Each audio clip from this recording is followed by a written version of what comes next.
Hello student, good morning, welcome online classes. आज हम लोग ऑनलाइन कक्षाओं में क्लास 9th के स्टूडेंट सोशल साइंस में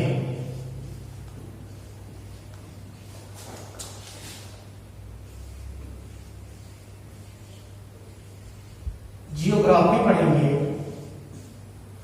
और इसमें चल रहा था लेसन नंबर 3 और लेसन का नाम है अपवाह या इसको ड्रेनेज कहते हैं। कल हम लोगों ने इसके बारे में विस्तृत चर्चा की थी कि ड्रेनेज क्या है। जल निकास यानी जो अपवाह तंत्र है वो नदियों के बहाव का पूरा क्षेत्र जो है वो अपवाह तंत्र कहलाता है। आज हम लोग इसी कड़ी में एक लॉन्ग का आंसर जो है वो थोड़ा सा समझने का हम लोग प्रयास करेंगे कि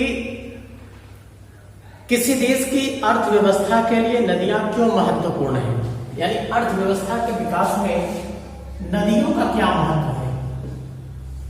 नदियों का महत्व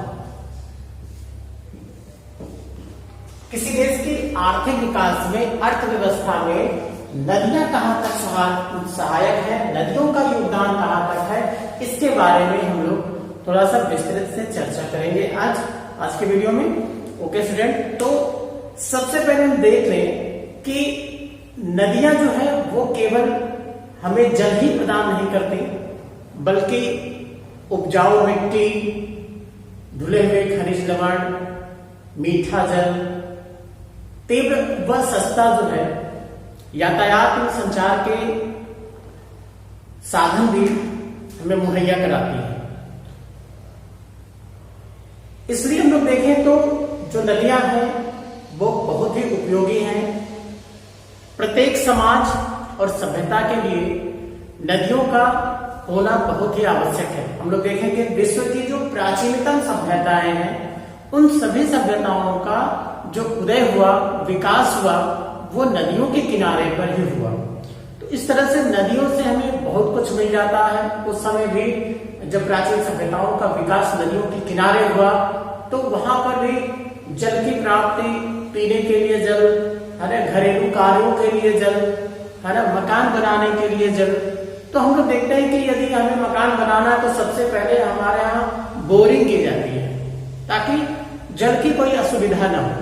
तो चूंकि जल जो है वो नदियों में उस समय प्राप्त किया जाता था और इस समय भी जो खासतौर से उत्तर भारत की जो नदियां हैं मैदानी क्षेत्रों में जो प्रवाहित होती हैं उनमें वर्ष भर जल रहता है, वो सदा नीरा कहलाती हैं।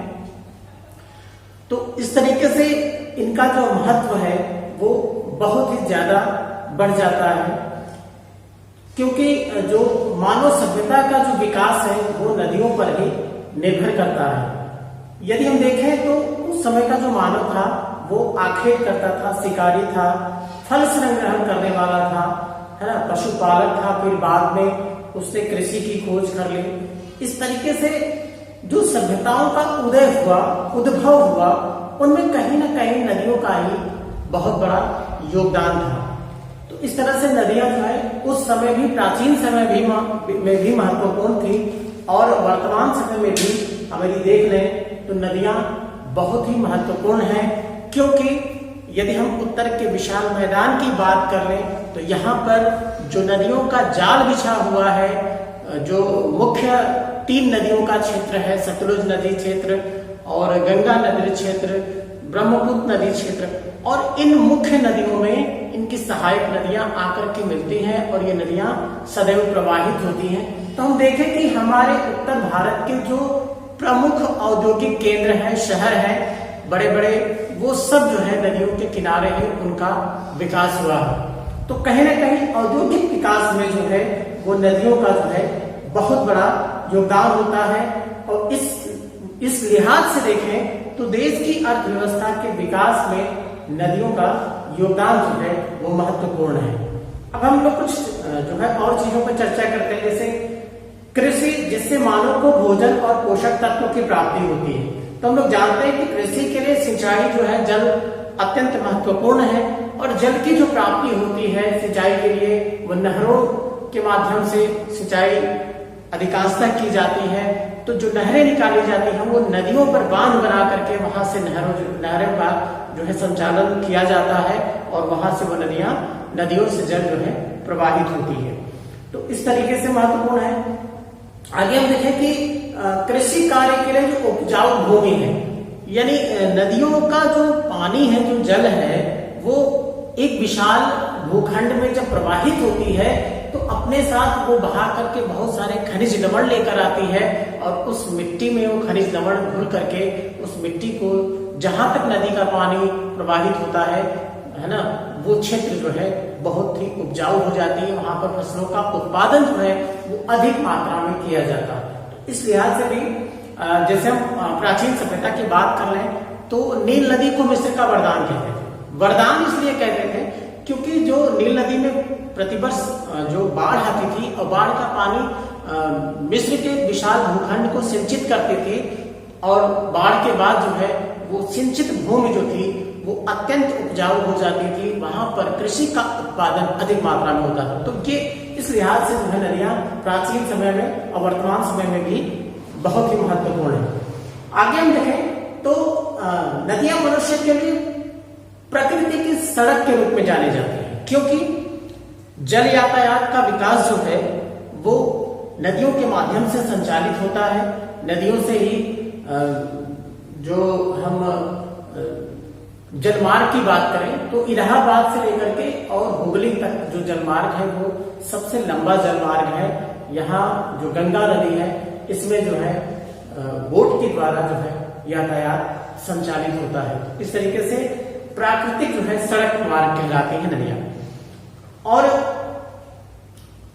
उद्योगों के लिए जल की आपूर्ति, कोई भी उद्योग लगता है, कोई भी फैक्ट्री लगती है तो उसके लिए अधिक मात्रा में जो है जल की आवश्यकता होगी। उसके लिए बिल्डिंग बनाने के लिए मटेरियल की जरूरत होगी। तो कहीं ना कहीं बालू की जो प्राप्ति होती है वो नदियों के माध्यम से ही प्राप्त होती है। तो इस दृष्टि से भी नदियां जो है अत्यंत महत्वपूर्ण है। और इसके अलावा नदियों में बांध बना करके वहां पर जल विद्युत उत्पन्न किया जाता है। तो जिस क्षेत्र में नदियां प्रवाहित होती हैं और जिन क्षेत्रों में बांधों का निर्माण होता है उन क्षेत्रों में औद्योगिक विकास से भी सस्ती जल आपूर्ति की जाती है। उस क्षेत्र में जो है जल विद्युत जो है शक्ति का उत्पादन किया जाता है और उससे उद्योगों में भी इसका संचालन होता है।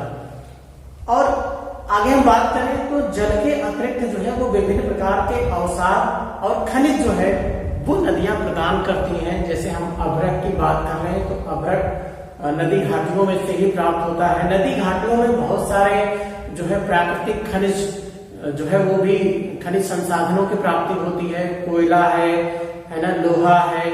तो ये नदी घाटियों में ही इनका कहीं ना कहीं जो है वो बहुत बड़ा बेल्ट जो है वो विस्तृत है।